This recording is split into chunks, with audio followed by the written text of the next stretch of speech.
semua putusan merupakan bagian dari badan jurisprudensi dan semuanya harus berdisiplin dan tunduk pada itu sistemnya menuju kepada kepastian hukum. Konsep bahwa ada beberapa putusan yang mengikat dan merupakan bagian dari benang merahnya dan presiden. Tapi ada satu dua yang saya kantongin yang tidak mengikuti benang merahnya kan mengakibatkan ada inkonsistensi, ada ketidakpastian hukum. Itu yang tetap dan tidak tetap merupakan sesuatu yang boleh dikatakan ada hukum Indonesia dalam pendaftaran beberapa hakim agung. Kalau mengenai poin kedua, DPR,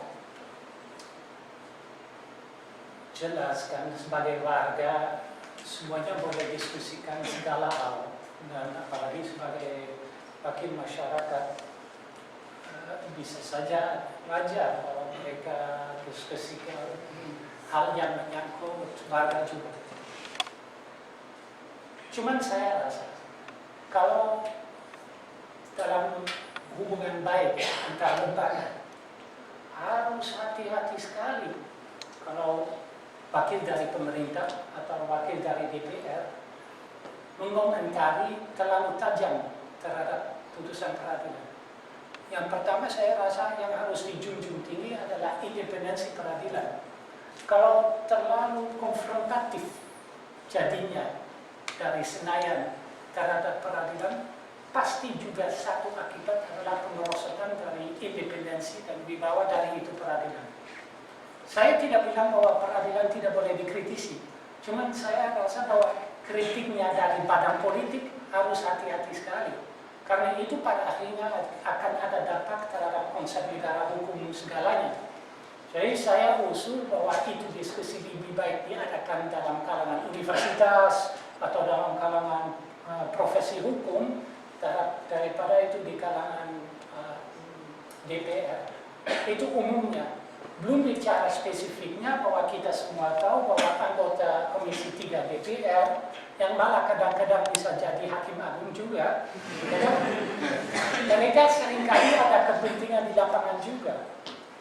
Ini sejarah tahun-tahun terakhir ini bahwa yang amat suka menjadi anggota DPR, apalagi itu anggotanya DPR itu adalah orang yang punya kepentingan di lapangan. Apakah memang dalam diskusi jurisprudensi mereka bisa objektif? Nah, itu saya rasa suatu pertanyaan wajar, dan kita lihat tuh sejarah mutakhir ini kan objektifnya kadang-kadang hilang juga. Cuman terlepas dari dinamika antropologis di lapangan itu, saya rasa yang harus diutamakan adalah negara hukum dan lembaganya harus dihormati oleh lembaga politik lain biar sama-sama bangun itu negara hukum. Debat kritis sebaiknya diadakan dalam forum seperti ini atau di universitas atau di jalan, tapi jangan oleh wakil politik. Itu pandangan saya. Atau bingung nih. Atau bapak-bapak tadi yang tua. Ya. Oke, yang tua Pak Presiden. Yang bijaksana ya Pak. Pak, saya belajar hukum itu kira-kira 50 tahun yang lalu. Jadi mungkin pertanyaan saya bodoh atau out of date itu maaf saja. Jadi saya selama belajar itu dulu selalu diajarkan bahwa jurisprudensi itu berlaku di Indonesia. Meskipun tidak seperti di negara Anglo-Saxon di mana berlaku judge-made law.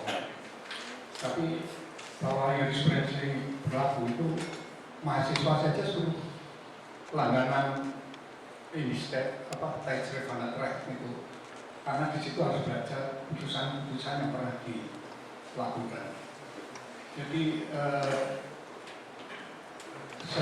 selama 50 tahun itu saya tidak pernah praktis law ya, saya jadi eksekutif. Jadi sekarang melihat keadaan sekarang kok jadi bingung jauh daripada apa yang pernah kita belajar. Untuk pertama, misalnya tadi Bapak menggunakan kata precedence dan jurisprudensi. Itu saya kira yang dimaksudkan kan sama Pak, hanya bahasa Inggris dan bahasa Belanda. Kemudian akhir-akhir ini Mahkamah Agung itu merupakan satu institusi yang merupakan semacam tempat untuk job seekers. Apakah di negara lain ada Supreme Court atau Bukharat di mana anggotanya adalah orang-orang yang melamar pekerjaan? Apakah demikian? Dan mungkin maksudnya bahwa Mahkamah Agung sekarang diisi dengan non karier itu mungkin untuk meningkatkan kemungkinan membentuk hukum yang orisinil gitu, yang baru gitu, yang ngarang gitu. Lalu sekarang ada institusi yang menjadi yang disebut dengan dissenting opinion yang diumumkan. Jadi apakah bisa itu nanti dissenting opinion justru itu yang menjadikan jurisprudensi? Karena mungkin masyarakat lebih cocok sama satu opini atau dua opini yang diumumkan, sedangkan putusan mahkamah sendiri kurang populer. Maka jadi akhir-akhir ini juga banyak terjadi diskusi di luar mahkamah. Jadi ini saya khawatirkan menjadi pembentuk hukum yang baru. Jadi lawyers yang di pengadilan kurang puas itu nanti malam-malam melakukan perdebatan di luar mahkamah mengenai materi yang dijadikan perkara di dalam peradilan itu. Hal ini menurut saya merupakan hal yang sangat membahayakan, oleh karena dengan itu dibentuk public opinion yang nanti bisa juga mempengaruhi keputusan-keputusan dari pengadilan yang resmi. Apakah pemikiran saya benar atau outdated? Saya mohon catat penjelasan dari Prof. Terima kasih. Terima kasih, Pak. Mungkin mulai dengan yang satu poin mengenai jurisprudensi dan presiden.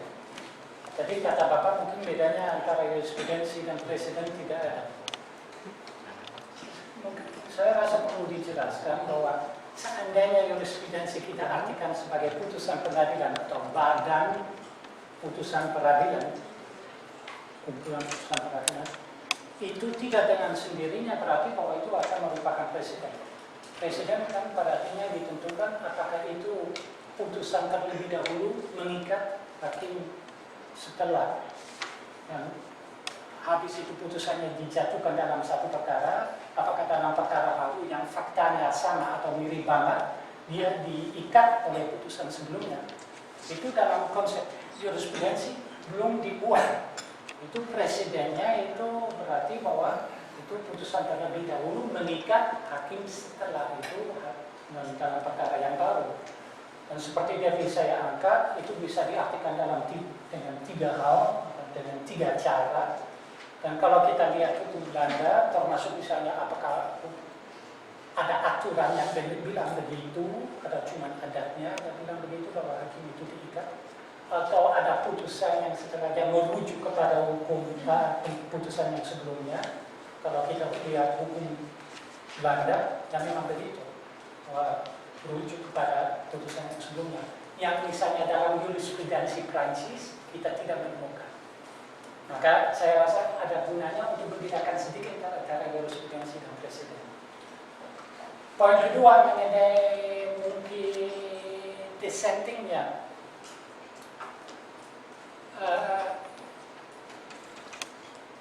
Pasti kalau dissenting kan boleh dikatakan, apalagi kalau sistem dissenting opinion di peradilan tertinggi itu memperkaya debat hukum dan memperkuat dinamika hukum, di mana dalam suatu sistem konsensual kadang-kadang itu beda pendapat atau subtilitas yang ada di dalam suatu majelis hakim kurang kelihatan. Ada cost-nya, ada downside-nya, dan itu bahwa seandainya ada putusan pengadilan yang mutlak, yang semua itu hakim itu setuju, ada cenderung oleh masyarakat atau pihak luar untuk melihat wah ada konsensus di dalam tubuh peradilan, maka sudah jelas ini mau kemana. Dimana seandainya kalau ada beda pendapat yang menyolok, itu justru seperti tadi kata Bapak itu bisa membuka kemungkinan untuk ke depan buka lagi itu diskusinya. Saya sendiri tahu cukup baik itu masalahnya karena saya di satu sisi di Indonesia terlibat dalam introduksi dissenting opinion di pengadilan niaga yang waktu itu Mahkamah Agung tidak setuju sama sekali. Belakangan mereka setuju, tapi 98 nggak setuju sama sekali. So, saya cukup terlibat juga dalam diskusi dissenting opinion di Belanda. Cuma di Belanda diskusinya beda dikit karena ada seperti tadi saya angkat konklusi advokat general yang kadang-kadang dianggap sebagai institutionalized dissenting opinion or institutionalized concurring opinion. Jadi kalau pasti dissenting opinion ada dua sisi. Kita juga lihat misalnya di Amerika Serikat di Supreme Court ada cenderung untuk kalau ada dissenting opinion untuk menyusun putusan begitu rupa bahwa dissenting opinion bisa sepakat dengan putusannya mayoritas untuk menjamin sebanyak mungkin hakim bisa setuju dengan putusan terakhir. Jadi di situ juga ada suatu dinamika bahwa lebih baik banyak hakim setuju dengan putusan terakhir daripada ada dissenting opinion. Tapi toh dissenting opinion memperkaya debat hukum, itu pasti. Mengenai hakim ad hoc atau hakim non karir, saya nggak nangkap tadi apakah Bapak itu setuju adanya itu hakim non karir atau justru tidak setuju? Tidak setuju. Tidak setuju, Pak. Padahal Bapak dari eksekutif kan. Apakah mungkin Bapak mau menjadi hakim agung? Kenapa enggak? Dengan pengalaman Bapak? Job seeker, Pak. Job seeker. Oh. Ya, Jadi kalau tidak ada dasar mengenai ingin membentuk kepastian hukum, tapi ya, pekerjaan daripada jadi advokat Bapak terus langsung manfaatkan. ya. Mungkin ada gunanya Pak untuk membedakan antara konsep sistemnya dari misalnya hakim non karir, hakim karir, dan pelaksanaan bagaimana. Bahwa kalau pelaksanaan ada tantangan itu pasti ada. Tadi kita sudah singgung mungkin beberapa anggota DPR itu yang menjadi soft job seeker bisa jadi Pak. Tapi kalau kita lihat itu sistemnya, apakah tidak ada argumen yang bagus justru untuk mengadakan hakim non karir? Misalnya begini, kalau dalam pengalaman saya misalnya di beberapa negara luar negeri, justru itu non karir membuka kemungkinan untuk kemampuan atau wawasan dari Mahkamah Agung menjadi lebih luas atau kemampuan menjadi justru lebih dalam beberapa topik tertentu. Misalnya kalau ada beberapa perkara yang teknis sekali, misalnya dalam hukum perbankan itu, belum tentu hakim yang datang dari peradilan umum atau agama atau yang lain punya kemampuan untuk betul-betul mengetahui itu bidang hukum yang teknis sekali. Dan saya tahu di negara lain justru itu yang non-karir antara lain dipilih atau sistemnya diterapkan untuk memperdalam kemampuan dari Mahkamah Agung.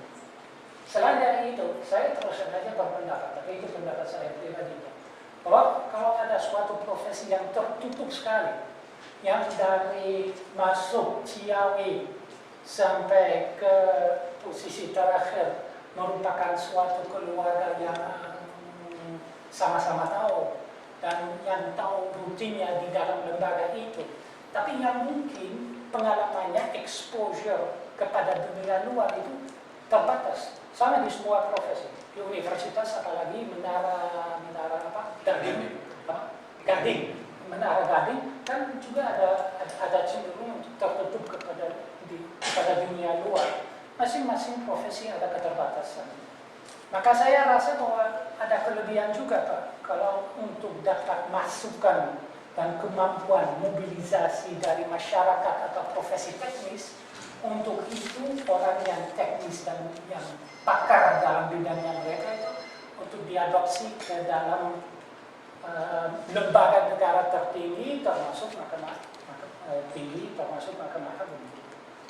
Jadi saya saya cukup terus saja, walaupun saya mengakui ada tantangan dalam pelaksanaan, saya merasa itu konsepnya hakim non karir ada kelebihan. Yang terakhir, kalau kita lihat misalnya sejarah Mahkamah Agung Amerika, apakah bukan itu hakim agung yang paling reformis pada tahun 60-an? Bukan hakim karir, tapi hakim yang datang dari luar. Jadi kalau kita lihat misalnya reformasi civil rights di Amerika Serikat yang dimotori oleh Mahkamah Agung Amerika Serikat itu, yang menjadi model buat banyak negara lain termasuk negara saya sendiri, itu dimotori oleh bukan hakim karir tapi oleh hakim yang ditunjuk dari luar. Jadi ada beberapa contoh dari praktek dari negara lain di mana hakim non karir justru menjadi motor dari itu reformasi. Termasuk kalau untuk Indonesia, misalnya kita ini di mayoritas kalangan LSM, akses terhadap peradilan Mahkamah Agung itu boleh dikatakan pintunya dibuka oleh Pak Bagaimana yang non karir. Yang saya tahu betul dari tahun 98 sampai 2001, 2002 itu, di mana saya cukup banyak interaksi dengan Mahkamah Agung, itu sangat tertutup sekali, sangat sulit buat orang, bukan orang asing, tapi orang luar untuk interaksi dengan Mahkamah Agung. Dan dinamikanya blueprint yang merupakan semacam rencana reform yang disusun bersama antara Mahkamah Agung dan masyarakat madani, saya rasa merupakan suatu keberhasilan. Jadi saya pada umumnya sebetulnya agak salut terhadap Mahkamah Agung bahwa mereka bersedia untuk membuka pintu kerjasama dengan masyarakat madani. Mudah-mudahan ikut mendukung hakim non karir. Ya Pak, mudah-mudahan.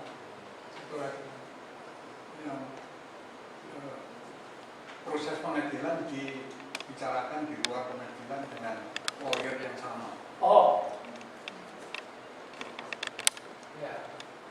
Wah, ini saya merasa terjebak. Tadi ditanya oleh DPR, itu saya bilang kalau dibicarakan oleh kalangan Universitas Lawyer Islam. Nah, sekarang panjang ini pertanyaan Bapak. Ya, tadi maksud saya kalau misalnya oleh kalangan profesi hukum dibicarakan masalah hukum atau masalah peradilan secara umum, saya rasa itu tempatnya. Tapi kalau oleh lawyer di depan media massa apalagi dibicarakan perkara yang sedang proses atau sedang mereka tangani di depan peradilan, kalau di banyak negara lain itu merupakan violation of the code of ethics or the code of conduct. Jadi itu saya setuju dengan Bapak, itu sulit. Apalagi terus saja kalau ada hakim agung yang bicarakan perkara di depan media massa. Saya merasakan yang kemarin juga terjadi, saya rasakan itu bagaimana itu hakim agung menafsirkan ulang apa yang sudah diputus oleh Mahkamah Agung, kan merendahkan kita Mahkamah Agung sendiri juga. Jadi dalam komunikasi media massa itu harus dikendalikan dengan cukup ketat. Nah, kalau ada lawyer pegang perkara, boleh bicara di depan media massa. Itu intinya. Kalau dari saya. Ya, Fir. Ya, Pak.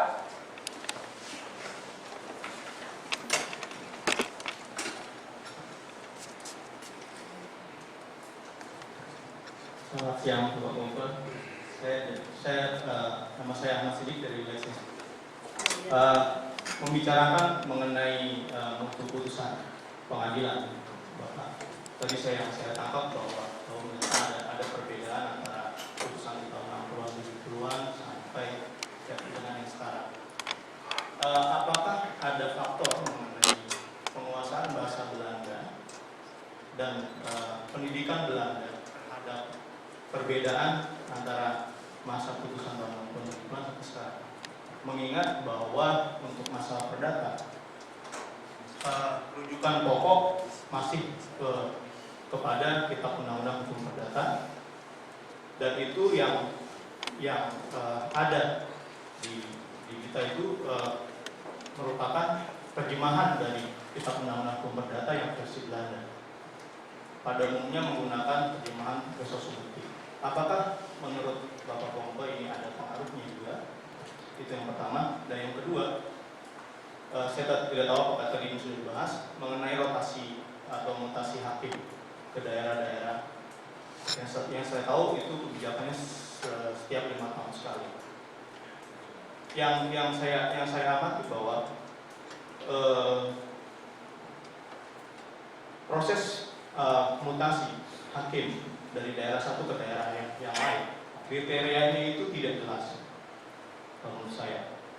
Dan di daerah-daerah kebanyakan perkara-perkara yang masuk adalah perkara-perkara yang sifatnya sederhana, seperti misalnya main ayam atau main sepeda misalnya, seperti itu.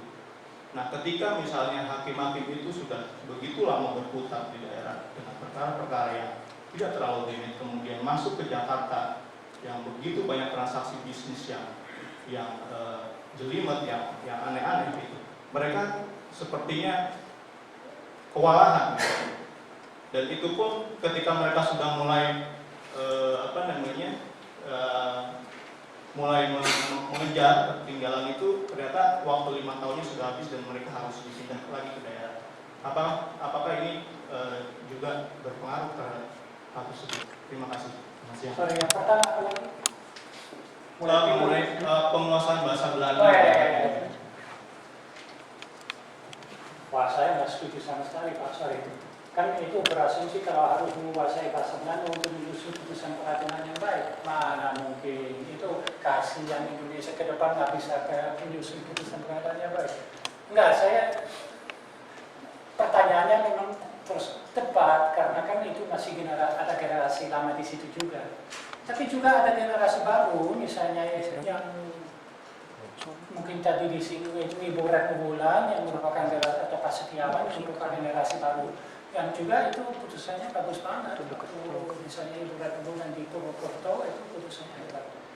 Jadi saya rasa itu lebih kepada disiplin kerja bagaimana, dan bagaimana mengembangkan suatu sistem putusan yang baik daripada apakah itu bahasa ini atau bahasa itu. Dan pasti saya absolutely certain bahwa Indonesia, it's not an issue, bahwa Indonesia bisa menyusun putusan peradilan yang baik.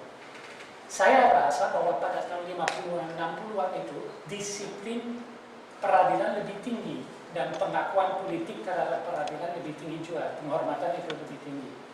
Dan pemerosotan itu pada tahun 60-an, 70-an itu sejajar dengan intervensi politik dan dengan juga penyebar luasan dari itu peradilan. Yang dulu jumlah hakim itu lumayan kecil, cukup kecil. Terus nama gede, nama sulit untuk dikendalikan dan mutunya lebih sulit untuk dijamin. Jadi ada beberapa faktor yang mengakibatkan bahwa mutunya menurun. Tapi saya rasa masalah bahasa tidak. Mengenai mutasi, ya saya pastikan untuk membina kemampuan dan pengetahuan khususnya dalam bidang hukum teknis ada baik dikembangkan semacam jenjang karir, di mana satu langkah membawa ke langkah berikutnya dan kemampuannya terus-menerus mendalam. Tapi begini, saya kemarin ada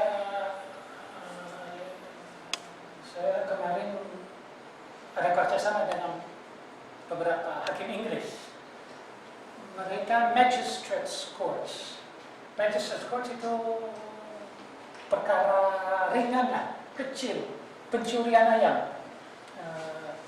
Itu magistrates courts di Inggris pegang 90% dari semua perkara. Dan itu jurisdiksinya cukup luas. Jadi apakah ini sesuatu yang khas Indonesia? Saya rasa enggak. Kalau kita lihat banyak negara lain, boleh dikatakan bahwa 80-90% dari semua perkara itu perkara kecil. Ya, pencurian ayam, cekcok suami istri, ya gitulah, sederhana manusia.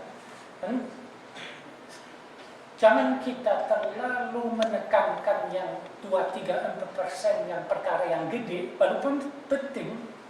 Tapi ini hukum merupakan badan hukum dan lahan hukum itu pada umumnya jangan kita lupakan bahwa keperluan masyarakat Indonesia menurut saya mungkin ada banyak di 90% perkara kecil itu pencurian ayam yang juga harus dilayani. Jadi tinggal tantangannya bagaimana mengidentifikasikan mungkin ada kotak atau jenjang karir untuk mengembangkan spesialisasi hakim dalam berbagai bidang tanpa terlalu kan di Indonesia kalau mau naik pangkat harus spesialisasi macam-macam, harus ada dipindahkan ke daerah baru bisa naik pangkat.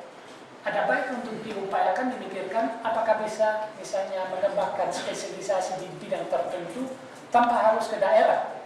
Jadi ada sistemnya di mana orangnya itu terus menerus di peradilan spesialis, tapi toh dia bisa naik pangkat, bisa dapat gaji lebih gede. Jadi itu kepada urusan administrasi personalnya bagaimana. Cukup sulit kalau dalam konteks Indonesia, tapi diupayakan biar spesialisme dan kemampuan jangan hilang dengan dipindahkan ke pelosok. Menurut Bapak, apakah rotasi atau mutasi itu tetap perlu? Kalau misalnya jawabannya iya, apakah 5 tahun itu adalah waktu yang cukup untuk mungkin lebih lama lagi supaya bisa lebih tahu spesialisasinya?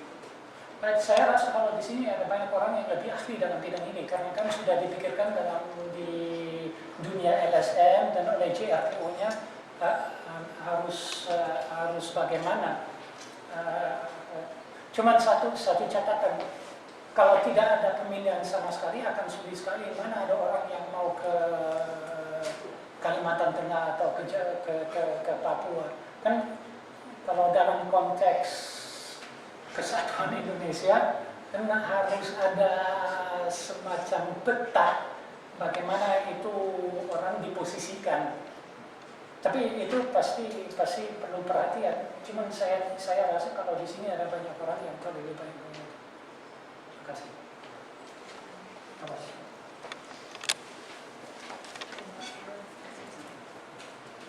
Selamat sore Profesor.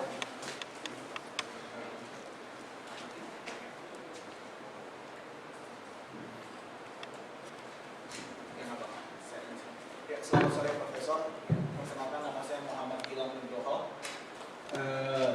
Pertanyaan saya mungkin juga hanya singkat saja Profesor, karena sebagian besar concern atau kekhawatiran dari teman-teman sini yang saya rasakan adalah Indonesia begini, kami begini di lapangannya begini dan begini.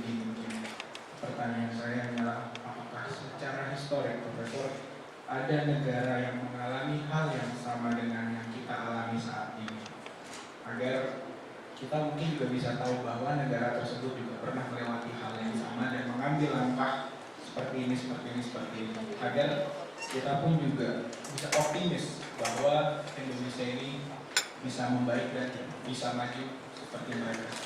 Itu saya. Terima kasih. Terima kasih. Ya, saya bukan profesor, saya Bas. Saya ini pertanyaannya bagus sekali. Saya terus aja cukup, saya optimis banget mengenai Indonesia. Bukan hanya melihat bagaimana Indonesia berkembang, bukan hanya melihat kawan-kawan saya di sini yang begitu tajam dan engage dan diskusi Indonesia yang begitu bagus yang menurut saya menjadi contoh buat banyak negara lain karena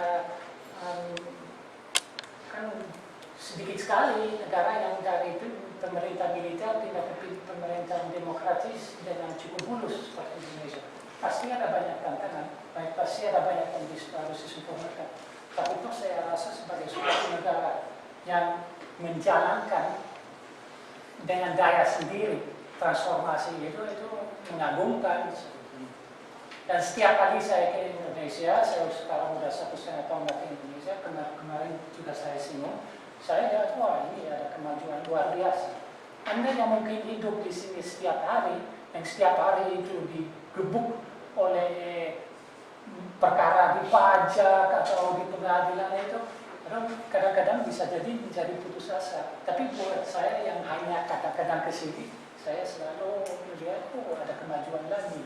Apalagi sekarang dibanding dengan beberapa negara barat, di mana tak ada kemajuan sama sekali, justru ada kemunduran luar biasa. Kalau lihat sejarah, saya sebetulnya sekarang membaca buku mengenai Tudor England, yang Nicola pasti tahu juga.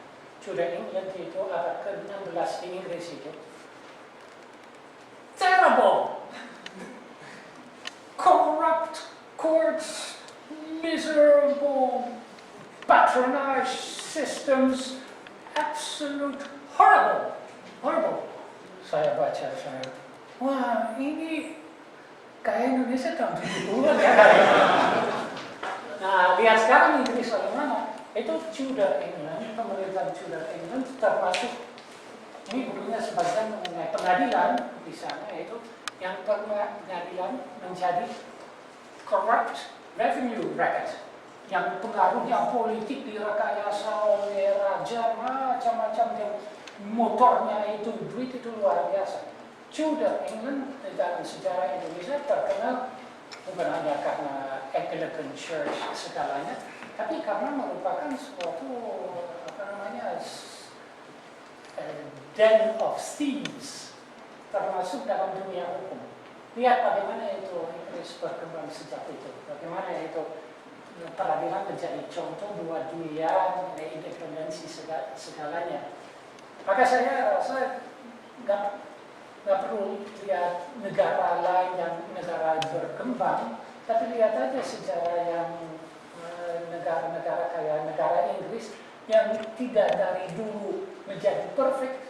Apakah mereka perfect sekarang saya juga tidak tahu, tapi yang mengalami kondisi yang parah sekali dengan korupsi ini, dengan segalanya, dan di mana mereka berhasil untuk mengembangkan diri sendiri dan negara hukum dibangun. Maka saya absolutely certain bahwa kalau Indonesia itu bisa kerjasama dalam bidang itu, you can do the same thing, absolutely certain. Tapi ya tidak gampang jalannya, harus kerjasama, harus jelas seperti tujuannya. Tapi ada. Fikri, wah ini gawat nih.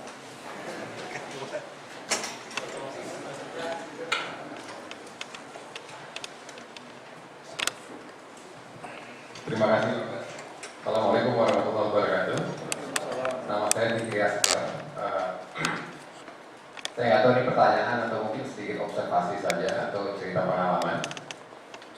Pertama, saya berbahagia sekali dengan forum dengan topik macam ini dikunjungi oleh begitu banyak peserta, pendengar, dan berpartisipasi aktif dalam diskusi dari berbagai kalangan. Saya nggak tahu ini karena daya tarik Pak Bas atau temanya atau IJSL. Mungkin nanti perlu ada survei itu. Ini alasan ini banyak orang bisa datang dan bertahan gitu selama 2 jam lebih sedikit untuk diskusi materi seperti ini. Saya melihat memang masalah presiden atau jurisprudensi dalam konteks keputusan pengadilan ini sudah sejak dulu gitu ya, tertancap sejak kita kuliah, sejak saya kuliah. Tadi Bapak itu 50 tahun yang lalu belajar hukum, saya mungkin lebih baru gitu, 25 tahun atau 20 tahun yang lalu. Sejak awal kuliah memang kita sudah diberi pemahaman, diberi doktrin bahwa memang kita tidak menganut prinsip stare decisis. Sampai sekarang pun kalau melihat di legal opinion yang ada oleh law firm hampir semua law firm di Indonesia, itu selalu ada kualifikasi di situ bahwa ini kita tidak menganut konsep itu, oleh karena itu keputusan pengadilan tidak binding, tidak mengikat hakim lain, maka hakim bisa bebas untuk mengambil keputusan terlepas dari keputusan sebelumnya. Selama kuliah hukum itu 20 tahun yang lalu atau 19 tahun yang lalu, hampir bisa dibilang tidak ada kuliah yang mengajarkan saya di UI waktu itu dengan teman-teman untuk melihat putusan pengadilan, kemudian menganalisa putusan pengadilan, kemudian mengambil prinsip-prinsip dari putusan pengadilan itu, apa nih prinsip hukum yang bisa diambil. Semua benar-benar terpaku undang-undang. Hukum adalah undang-undang pada saat itu. Ada kecuali mungkin dua atau tiga mata kuliah. Itu saya itu Hafni itu terkadang menggunakan putusan pengadilan, kemudian Pak Herman Raja Guguk yang baru pulang ambil doktor di Amerika, kemudian dengan semangat dia selalu mendorong mahasiswanya untuk melihat putusan pengadilan sebagai sumber analisa. Dan satu lagi kuliah perbuatan melawan hukum itu, tapi cuma satu kasus yang dipelajari, itu kasus cerobong asap kalau nggak salah. Itu sudah dulu. Tapi mungkin karena saya mahasiswa yang rajin, jadi saya ingatnya cuma itu. Mungkin teman-teman yang lain bisa mengisi. Saya nggak tahu sekarang ini bagaimana kondisi pendidikan hukum pada umumnya, tapi saya pikir ini adalah salah satu sumber kemampetan diskursus atau diskusi tentang hukum. Diskusi hanya sebatas pada diskusi undang-undang. Dan sayangnya sekarang undang-undang dibikin secara kurang bertanggung jawab, boleh dibilang gitu ya. Saya nggak tahu proses di pemerintahnya bagaimana, tapi jelas ketika masuk DPR itu yang proses politik kita harus terima. Tapi itu kenyataan yang menghasilkan banyak sekali undang-undang yang membuat kebingungan. Sehingga betul mungkin saya sangat setuju dengan Pak Bas bahwa kita harus dorong ini penggunaan keputusan pengadilan untuk kita menyarikan prinsip-prinsip hukum dari situ, dan mungkin kalau ada yang dari Fakultas Hukum, ini penting sekali untuk diperkenalkan sejak awal, sehingga kita semua terlatih untuk mempelajari dan melihat putusan pengadilan. Saya mungkin itu saja. Terima kasih.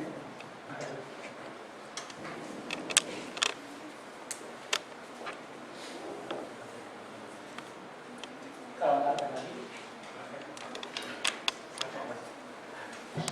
nanti ada ini urutan sini. Oke, Bos.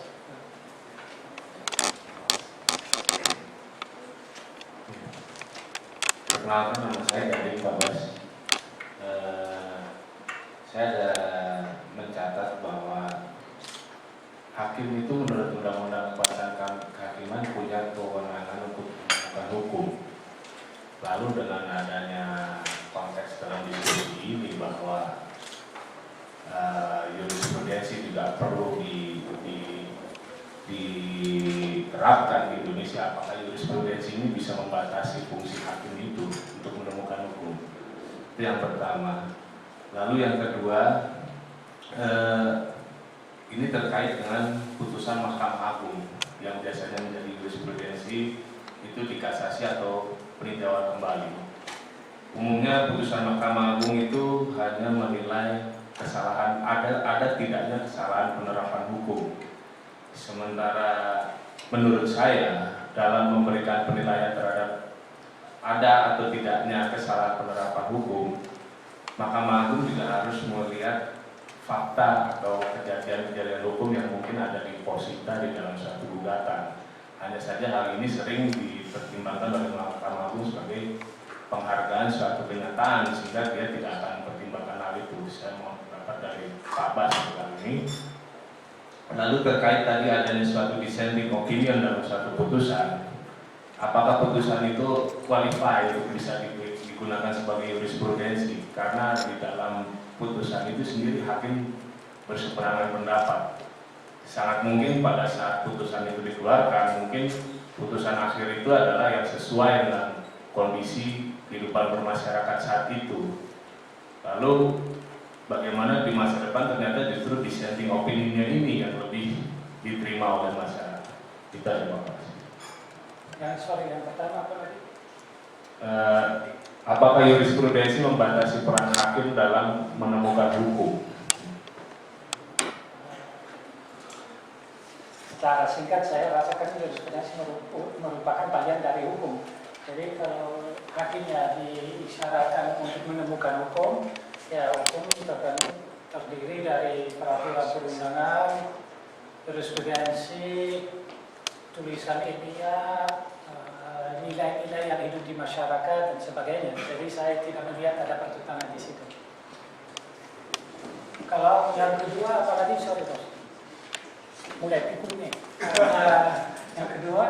Yang kedua ini Pak Bas, intinya apakah perlu Mahkamah Agung menilai suatu fakta hukum yang biasanya ada dalam posita gugatan? Kan dalam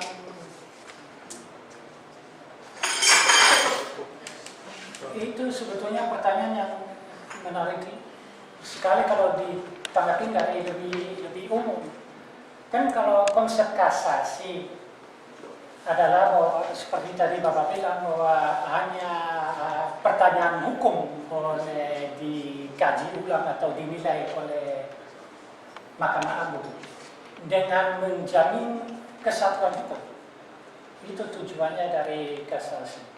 Ada suatu buku yang menarik sekali yang juga kalau nggak salah ada di sini di Dead Left Library.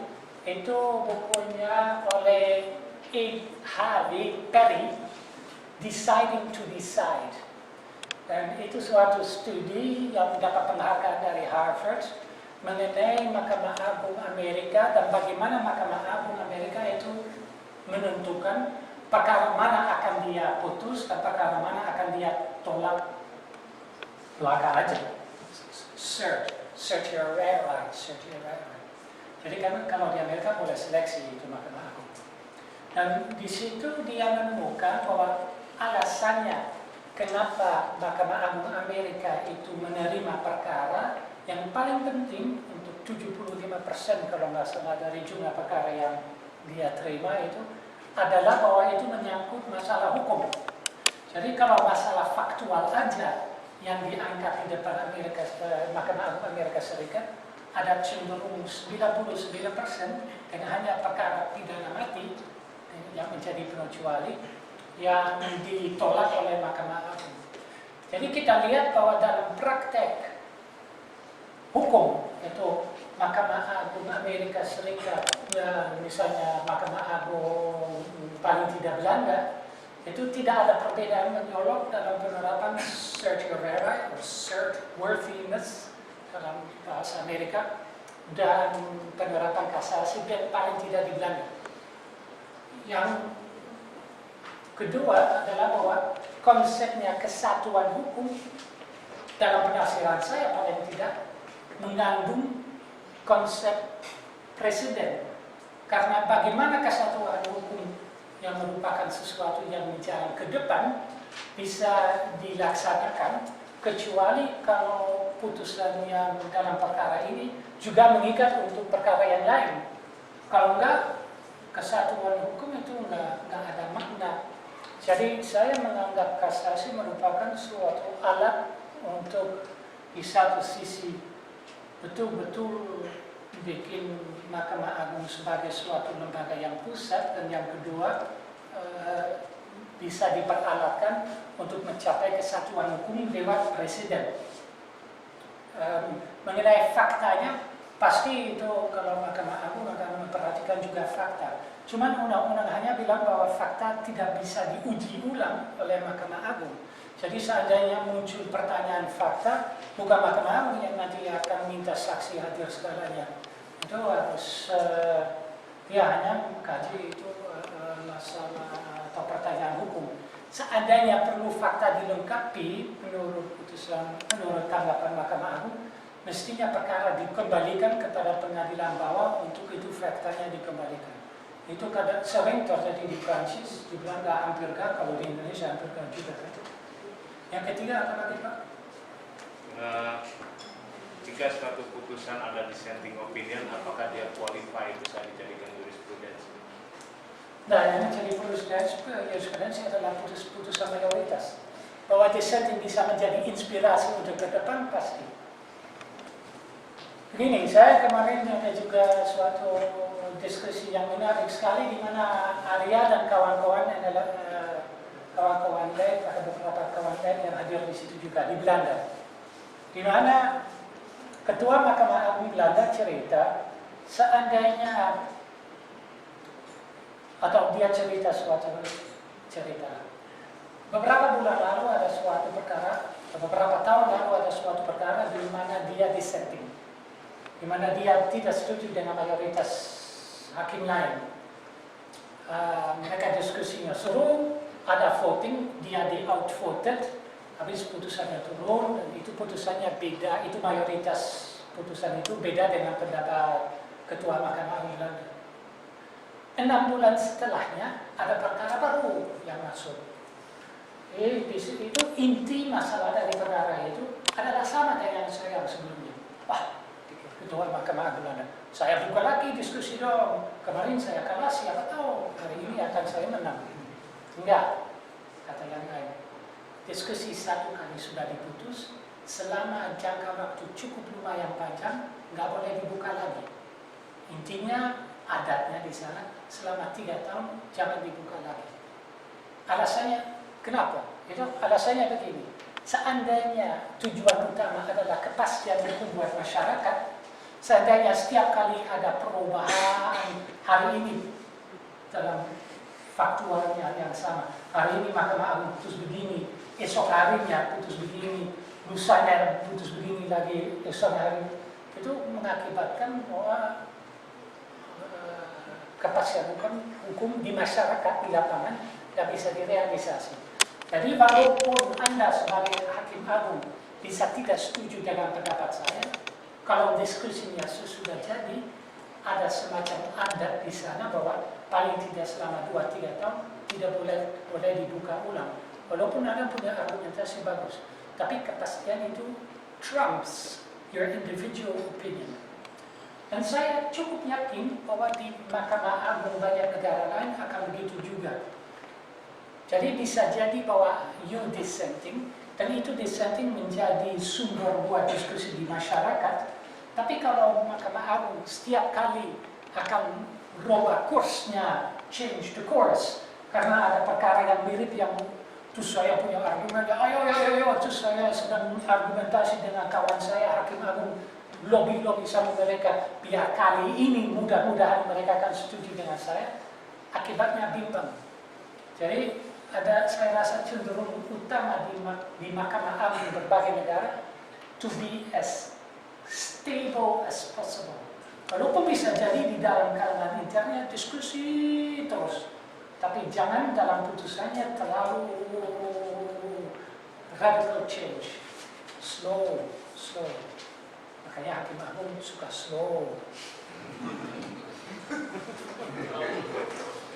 Pak Bas, kita sudah lewat dari 2 Ya, terima kasih.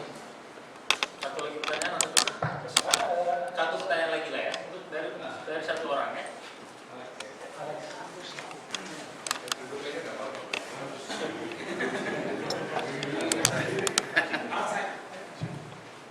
Terima kasih Pak Bas. Jadi saya dengar tadi apa yang disampaikan Pak Bas dan juga oleh Bang Fikri.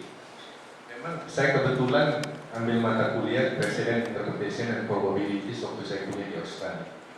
Dan di situ saya dapat pemahaman bahwa doktrin precedence atau secara decisis consent yang kita pahami di Indonesia itu memang agak berbeda dengan kenyataannya. Dalam artian kita di sini, paling tidak saya ketika sekolah di sini, memahami bahwa konsep ini sangat jelas batasan-batasannya, putusan sebelumnya seperti apa dan seterusnya, pasti akan dengan mudah diterapkan di dalam putusan berikutnya. Tapi dalam kenyataannya memang tidak demikian seperti yang Pak Bas bilang gitu. Banyak fakta, nuansa yang berbeda dan cara-cara atau taktik-taktik bagi hakim yang ingin agar tidak terikat dengan putusan-putusan sebelumnya tersebut untuk kemudian lolos gitu.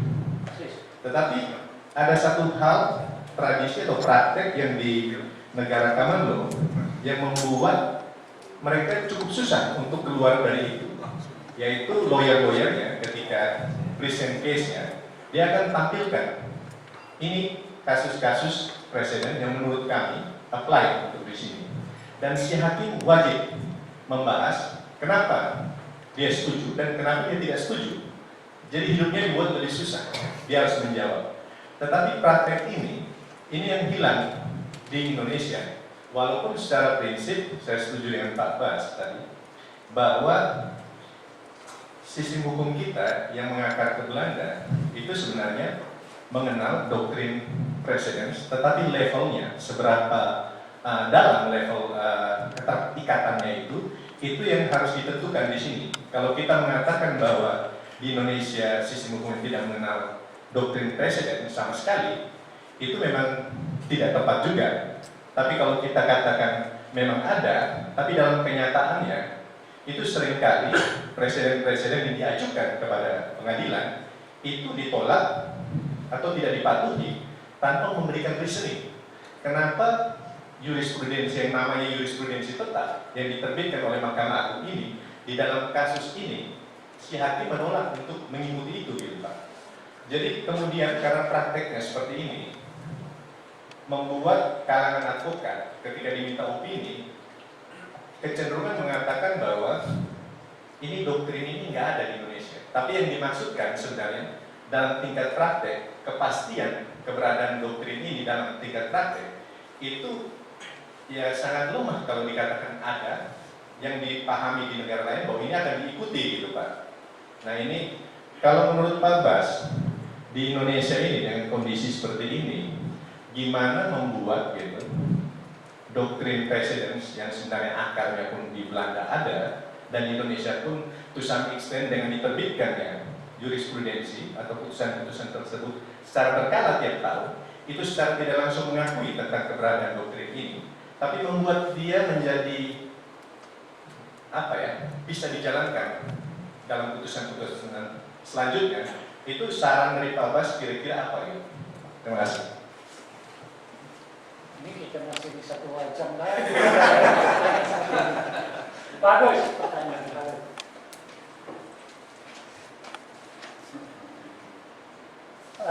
Mungkin terlebih dahulu seperti saya upayakan untuk menyampaikan dalam presentasi saya. Yang pertama bahwa walaupun mungkin di Indonesia ada tanggapan bahwa sebagai suatu sistem civil law tidak menganut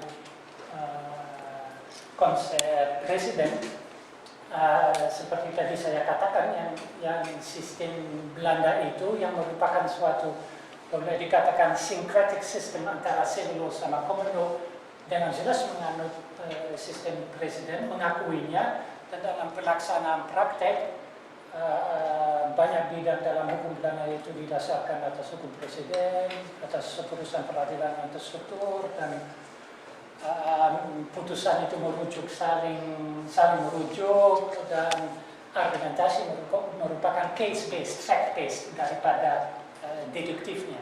Jadi itu kadar. Maka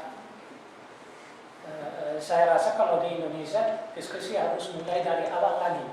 Tadi kata Pak Alex itu bahwa di Indonesia itu dianut adanya sistem presiden. Saya merasa bahwa alangkah bagus kalau dianut. Saya justru rasa bahwa seringkali seperti tadi ada Bapak yang bilang bahwa di sini diajar bahwa hakim merupakan apa istilahnya mulut hukum atau mulut undang-undang atau corong atau apa undang-undang, itu justru menunjukkan bahwa ya mungkin di sini ada tanggapan bahwa sistem presiden tidak ada. Seperti tadi saya katakan, saya rasa karena itu menguntungkan, it's a self-serving argument, itu menguntungkan itu partai-partai tertentu termasuk itu hakim. Tapi kalau kata Pak Alex itu mulai diakui, saya rasa bagus sekali. Ada beberapa tingkat. Saya rasa pertama itu perlu ada semacam diskusi teoritis atau doktriner. Jangan sampai ada lagi ada hakim agung yang bilang ada jurisprudensi tetap, maka ada juga jurisprudensi yang tidak tetap. Atau ada hakim agung yang bilang kita punya sistem civil law, makanya kita bisa buat sebenar-benarnya. Dia bilang kita punya sistem civil law, maka kita tidak diikat oleh presiden. Pak Abdul Ghani, kalau nggak salah. Jadi saya rasa ada penting bahwa mulai diadakan semacam diskusi teoritis, atau bisa jadi adanya semacam sema atau apa yang dengan jelas mengemukakan konsepnya bahwa itu putusan harus konsisten dengan tujuan biar kepastian hukum buat warga dijamin. Jadi bukan hanya konsisten sebagai alat birokratis, tapi tujuan biar hak warga itu dijamin dengan baik. Itu niveau boleh dikatakan dogmatis atau teoritis, di mana masih ada banyak buku yang bilang bahwa tidak ada itu teori presiden Indonesia. Yang kedua, saya rasa akan bagus sekali seandainya diadakan sistem akuntabilitas yang lebih jelas. Seandainya ada perkara yang mirip sekali, kenapa di satu perkara itu hukumannya begini, di mana dalam perkara lain hukumannya yang berbeda signifikan? Kenapa kalau Mahkamah Agung sudah putus perkara begini, 1 bulan 2 bulan berikutnya mungkin ada perkara di PN atau di PT yang miring dari putusannya dari Mahkamah Agung. Seandainya itu masalah tidak diangkat, kesenjangan antara putusan entah di tingkat yang sama atau di tingkat yang berbeda, seandainya tidak ada semacam diskusi yang kritis dari masyarakat, pasti lembaga sendiri ya kurang akan antusias untuk merubah diri sendiri. Mudah-mudahan Pak Hatta Ali menjadi a visionary leader, tapi kan ada kendala intern juga. Jadi saya rasa caranya itu lembaga didisiplinkan adalah dengan dinamika masyarakat madani, universitas, profesi hukum. Saya juga yang ketiga, saya kembali kepada yang tadi saya bicarakan, alangkah bagus juga kalau itu dilembagakan. Misalnya ada suatu diskusi terstruktur oleh universitas yang juga ikut mengawasi atau mengkritisi atau membuat studi mengenai peradilan di tempat. Pada akhirnya, walaupun itu semua walaupun bisa ada checks and balances dan profesi hukum yang harus mengatur diri sendiri juga, pada akhirnya memang itu peradilan harus semuanya ada di tangan peradilan. Itu peradilan harus mereformasi diri sendiri. Saya hanya mau menyebut satu, dan tadi saya udah nyebutin, tapi saya rasa penting. Masalahnya, dan Prancis menarik dalam di sana adalah bagaimana presiden bisa disalahgunakan juga. Seperti tadi diangkat oleh Pak Alex, itu kan Prancis 150 tahun lalu, itu presiden dirusakkan justru oleh lawyer yang main presiden, yang pakai presiden yang palsu. Sekarang di India ada diskusi macam itu juga. Tunggakan perkara di pengadilan, 3 pengadilan pertama itu di India 10 juta perkara. Tunggakannya 10 juta perkara. India suatu negara besar, tapi toh 10 juta perkara itu banyak juga. Dan itu prosesnya perkara bisa panjang banget itu 3 perkara. Di sana justru muncul suatu diskusi, apakah tidak sebanyak kita punya hukum presiden dibatasi karena bikin puyeng kita punya hakimnya. Di mana untuk setiap masalah ada presidennya A, ada presidennya X. Jadi tinggal itu lawyer pilih presidennya yang mana untuk dipakai, dan itu hakimnya harus kemana. Jadi justru di India ada semacam diskusi apakah tidak perlu kita lebih kepada kodifikasi dan presiden walaupun tetap dipertahankan, tapi disempit itu fungsinya. Sama itu pelajaran dengan Prancis 100 tahun sebelumnya, di mana lawyer main presiden untuk justru menghambat prosedurnya dan membuat bingung itu hakimnya. Maka saya rasa itu satu jalan yang penting, faktor yang penting, itu lawyer mudah-mudahan di bawah pimpinan Bang Fikri dan Bang Alex itu bisa didisiplinkan begitu rupa, biar itu body presiden bisa dibangun. Ya begitulah. Mudah-mudahan itu jawaban yang kira-kira memuaskan. Terima kasih.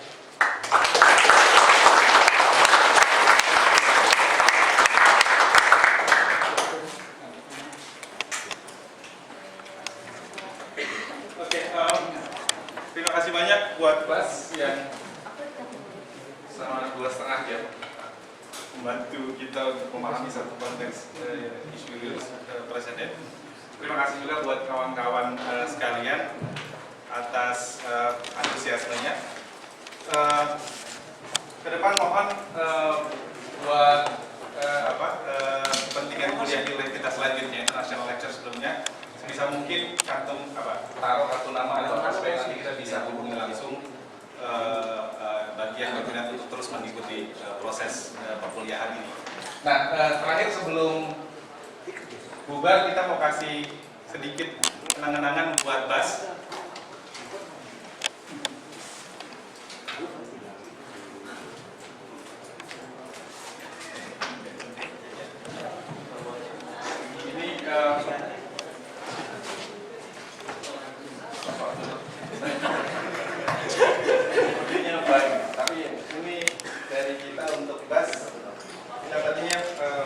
Berdoa supaya Bas bisa jadi yang ada di sini. Terima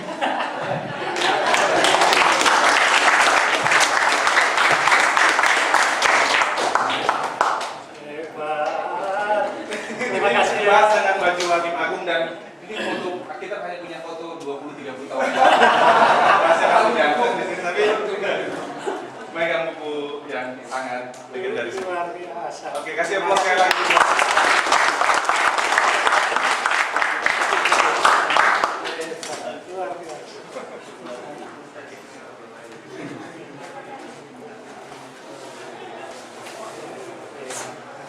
Oke, terima kasih sekali lagi atas kedatangannya. Sampai jumpa di kuliah berikutnya.